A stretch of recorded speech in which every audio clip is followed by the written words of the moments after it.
वही दिया आपका हाथ जला देता है जिसे आप हवा से बचा रहे होते हो। इसीलिए लापरवाह बने रहना ही अच्छा है। अगर किसी की परवाह करो तो वो आपको ही दर्द देने लगता है। ये जो आपके आसपास भीड़ है, इसको कुछ ना कुछ मतलब है आपसे। जिस दिन इनका मतलब निकल जाएगा उस दिन आप बिल्कुल अकेले रह जाओगे। सच में यहाँ कोई किसी का नहीं होता, सबको फायदे की बीमारी है।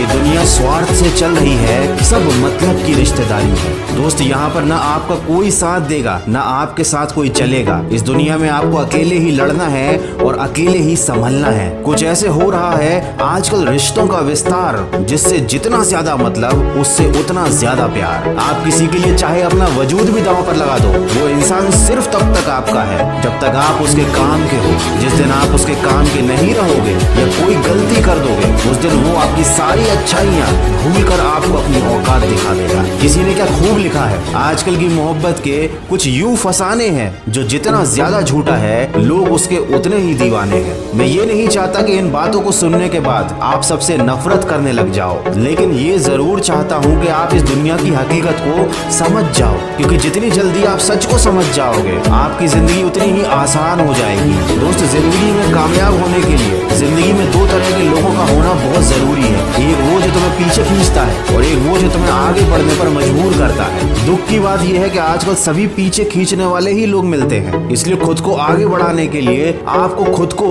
मजबूर करना पड़ेगा और ये समझना पड़ेगा कि इंसान की असली संपत्ति न दौलत है न धन है, उसकी असली संपत्ति उसका हंसता हुआ परिवार और प्रसन्न मन है। इसलिए जिंदगी में एक ही उसूल रखो, यारी में गद्दारी नहीं और गद्दारों के साथ यारी नहीं। कहते हैं जब इंसान का वक्त बदल जाता है तब गैरों से ज्यादा अपने जलने लगते हैं और रात को 12 बजे के बाद वही लोग याद आते हैं जिन्होंने आपकी जिंदगी के 12 बजा दिए हों। तो भरोसा रखो, अगर आपकी नीयत सही है तो गलत रास्ते भी आपको सही मंजिल तक ले जाएंगे। और ये बात जरूर याद रखना कि अपनी भावनाओं से ज्यादा अपनी सेल्फ रिस्पेक्ट की कदर करो, तभी लोग आपकी इज्जत करेंगे। और हमेशा याद रखो कि पहले खुद पर ध्यान दो, फिर किसी और को ज्ञान दो, और अपने दम पर इतने काबिल बन जाओ कि कोई तुमसे ये ना कह सके कि मेरे बिना तेरी क्या औकात है। अगर इनमें से किसी भी एक भी बात ने आपका दिल छुआ है तो इस वीडियो को किसी न किसी के साथ शेयर जरूर कीजिएगा। मैं मिलूंगा आपसे अगले वीडियो में जो आपके जीवन में सकारात्मक ऊर्जा को भरते और आपको दिखाए एक सही दिशा। सुनते रहिए मन की आवाज।